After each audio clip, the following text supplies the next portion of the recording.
Hi, my name's Anthony from Cleveland, Ohio. I am a patron of Addressing Gettysburg, and I became a patron because I was enjoying the free content so much. I wanted to see what else there was. I'm a big Gettys nerd. I enjoy listening to the podcast very much, and I really, really think that the content offered on Patreon is worth the investment. So if you're on the fence, I encourage you to give it a try. You won't be disappointed. There's some really great content there. And if you like Gettysburg, if you like history, and if you like the Addressing Gettysburg podcast, go ahead and become a patron. You won't regret it. Thanks for your time. From the Gettysburg Museum of History Studios, you're listening to Addressing Gettysburg. Hello, ladies and gentlemen. Welcome to this episode of Addressing Gettysburg. Spotlight on Darin and Mare. These are two people who, in this little world, I don't think need an introduction, but I'm going to give one anyway. They're Darin and Mare.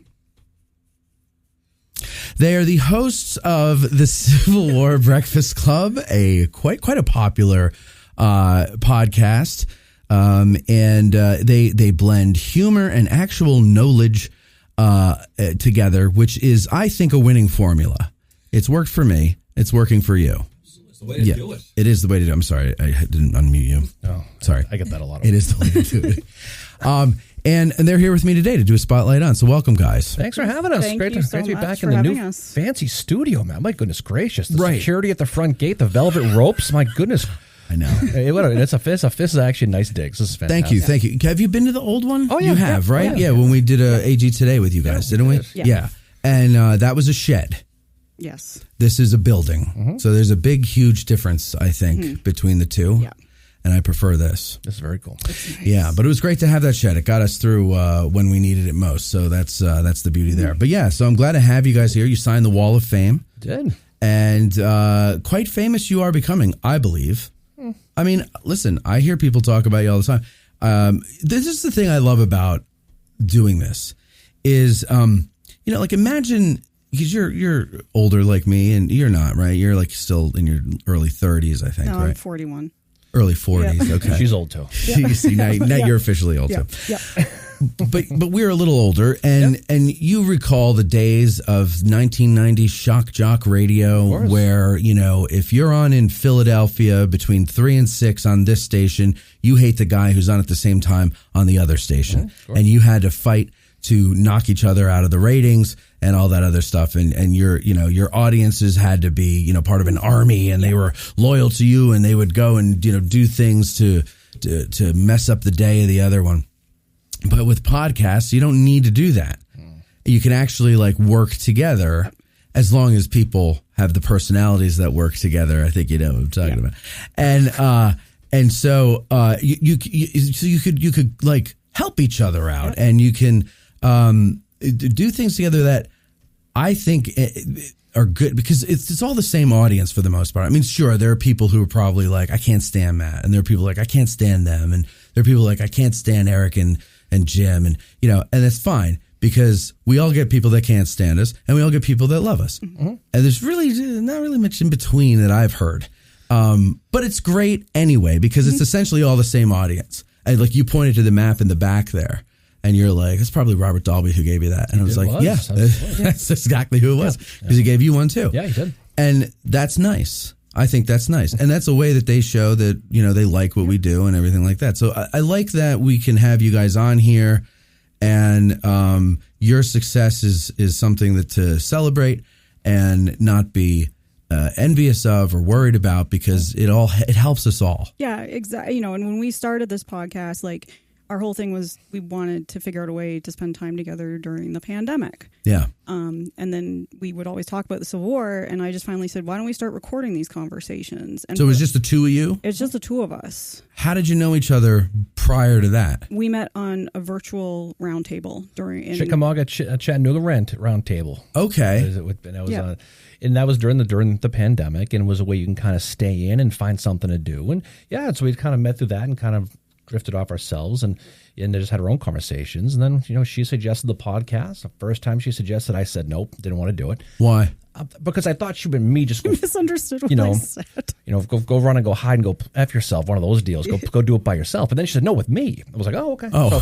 So, why didn't you go ahead and play by yourself? So we did it, and it took off, and it was really just to record the conversations. It wasn't anything to try to become popular per se. It wasn't anything to try to be arrogant enough to feel like we're educating people or anything like that. It was a way just to hang out, have conversations just like this.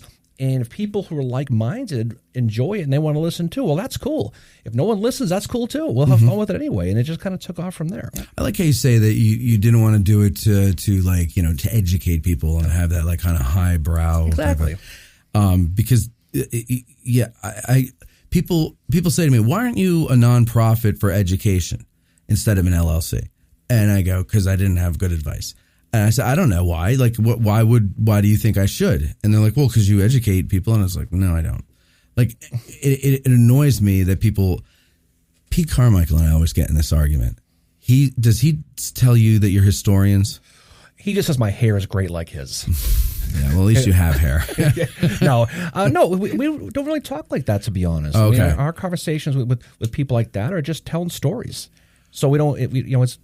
So, all right. Well, so Pete and I always have this back and forth where he was just, being nice on a show one time. And he said, like historians like so-and-so and you. And I said, I'm not a historian. Yeah. And he goes, no, sure you're a historian. I'm like, no, I'm not a historian. I'm a host who talks to historians. Mm-hmm. And we have this back and forth. And I was like, listen, Pete, it's like the word Nazi or racist. If everybody's a Nazi and everybody's a racist, there's no such thing as either one. If I'm a historian, you're not a historian. And you have a PhD. So don't dilute your PhD and all the hard work that you put in by calling me a historian. Because that means any jackanapes can come off the street, put an adjective in front of the word historian, and there he is. Yeah. And then I don't think that's right. So I like that. Like I always used to say, I'm learning, you're learning, so let's learn together. So like we're students of the war, right? And we like to share what we like to talk about. Yeah, and that's why we did it, was to tell the stories of the war, to tell the story of the men and women who were part of it. And like I've learned so much more since we started it. Yeah. But, like I would hope so. Oh God. Like, and I mean, Darin is so like, when I met him, I was like, oh my God. Like, yeah, he knows his stuff. Yeah. Like, and I was so focused on the Western theater, so like Chickamauga, and I love Gettysburg. It's like, it's been in my blood ever since I visited when I was 9. Right. But I was just so Western theater focused that I had kind of forgotten the Eastern theater. And he brought me back to it. In case people don't know, you're from Canada. Yes. So to come down here, I've always wondered about that. Like, because we have a lot of listeners who are Canadians who are interested in the Civil War. And when I meet them and talk to them, even with the Brits and everything, I'm like, what's your big interest in our inner squabble? It was just an internal squabble. I got into it because my father bought me the Time Life series for the Civil War, which I'm sure people listening to this will be familiar with. Oh, sure. Picked up the Lincoln assassination book one night and I was hooked, and it just kind of went from there. What was it? Do you remember what it was that hooked you? It was seeing the pictures. It was pictures, just the pictures of the, and all this stuff that had happened in the Civil War. And then it just, like I said, it took off from there. And we're not taught it in Canadian schools at all. So I had to be like... Not American schools either. No. No, I had to be like, I was completely self-taught in it. And it just, I can't tell you, it's really bad. I can't tell you much about Canadian history. I couldn't either. No. I know that. Come on, I saw Canadian bacon, so I know everything I need to know about Canada. But up there a little bit. Yeah, I think the best export are the comedians from Canada. Yes, I would agree. I mean, I don't know what it is. Is it because you're cold and you have nothing to do? Basically. You can't go outside, so you figure out funny ways to pass the time. Yeah. I mean, it works. Some of our favorite comedians aren't even Americans. Yeah. Like some of the funniest American movies were by Canadian comedians. Yeah. So you get into it. You come down here at 9. Yeah. And this is your first Civil War site that you visit? Yep. Now, by that point, how many years had you been looking at pictures in the Time Life series? 3 years since I was 3 years. I was 6 years old when I got into it, and I just like I said, just took off from there. Yeah. And at that age, the Time Life books are a little, you're not reading those books. You're looking at pictures. I'm looking more at the pictures, reading the captions. And then, my aunt and uncle actually, they came to Gettysburg when I was 8, but they brought me back all these books. Okay. And they were kids' books. And one of them was like about Clara Barton. One of them was about the Lincoln assassination. And they were more geared to a kid who would be 7, 8 years old. Sure. And I read those books all the time. So that kind of got me into that was my first introduction to like Clara Barton and more about the Lincoln assassination. And come here when I'm 9 and I'm totally hooked. There's something about this place in particular. I think, were we talking about we were talking about this at lunch the other day. We've been to how many different battlefields or historic sites, but there's something about this place that grabs you in a way that makes me think that it's not the battle. Like something, like the battle didn't happen here. Mm-hmm. And if I had visited, I might have had the same feeling had it kept its character like it has. That's another thing. Yeah. But I don't know. There's something about Gettysburg that just grips you. And then the more you learn the story, the more you're like, oh my God, this is amazing to think about this insanity. Yeah, we've said this a million times, is that you don't choose your battlefield, your battle chooses you. And my first battlefield was Bull Run. Me too. And I thought it was cool, but it didn't do anything for me. No. I mean, the second day, that Groveton, Deep Cut, that's cooler than all that stuff. But then you come to Gettysburg, and it feels like, something? I feel like I'm supposed to be here. I don't know why, but I know that I'm going to keep coming back. And that's what you do. And you come back, and you come back, and you learn. And then you learn the basics. And then it's like concentric circles going out. You learn about more of the battles. You learn about what took place on all 3 days. Then you learn the retreat. Mm-hmm. And then you look at Monterey Pass, and you look at all the way back. And then you start to look at what caused the Battle of Gettysburg. You're going to look at Second Winchester. You're going to look at the Maryland campaign. And then you're going to get a more of a worldly view of the Civil War. Yeah. But you always come back to Gettysburg. You always come back to your first love, right? Yep. That's what it is. It's the mothership. Right. Mm-hmm. It's Scott Hartwig said it best, and I stole it from him, that Gettysburg is the gateway drug. Well, Gettysburg is the gateway drug to the Civil War, and then I added to it that the movie Gettysburg is the gateway drug to the gateway drug. Because there's something about the story of the battle. But here's the thing, though. As I do the show and I learn more about it, I believe less of what we know. Oh, that means you're learning more. Right, because it's like the more I know, the less I understand. You know that expression? Somebody should put that in a song. It's all about forgiveness. But it's true, because the more I learn about how the story came to be over the decades, the more I'm like, we don't know what the hell happened here. I mean, we have an idea, but only an idea, because there's so much editorializing, there's so much imagination and misremembering and all these other things that had to have gone into it. The stuff we know about the Civil War, say the Battle of Gettysburg, is we know what people's interpretation of the past was of it. Mm-hmm. There's a great diary by Abner Small. He was part of the 16th Maine, fought with Charles Tilden over here at Oak Hill. And he talks about the fact that the Civil War for him, because he was on the front lines, was basically 50 feet to his left, to his front, and his right. Yeah. And you think about it in football terms. You're the left guard. You have no idea what the wide receiver on the flank is doing. Right. You just know your job. Yeah. As time goes on, you learn what he did. But that's the good and the bad. It's the double-edged sword, because all the historically things that we think of today that could be wrong, those people sometimes don't get to like to be unlearned and have to learn a new trick. Mm-hmm. And sometimes you see that now.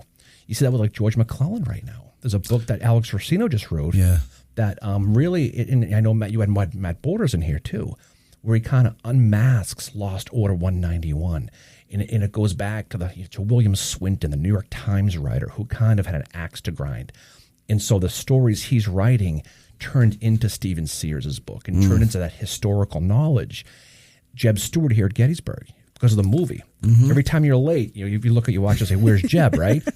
But the reality was, when you look at what guys like Marshall, Walter Taylor wrote about that, And you find out if you read John Mosby's letters that a lot of that perception of what Jeb was supposed to be doing is not even true. Right.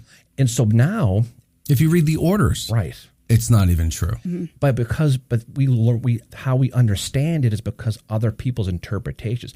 That's why we always say all the time, don't just read, but question what you read. Yeah. And look at many different angles on the same subject, because that's how you learn. And it's okay to be different. I mean, we got people here, who, Tim Smith, look, he loves George Meade. Yeah. You look at a guy like Gelzo, not so much. Not so much. And they're both historians who study the same thing. But that's what's great about history. It's not math. It's interpretation. And how you grab it. Listen to the rest of this interview and dozens like it. Support the show and get early access to special episodes, early and discounted ticket sales, and more. The second lieutenant level and above gets access to all monthly Patreon episodes. So please go to patreon.com/addressinggettysburg, choose a tier, and join. And I thank you in advance.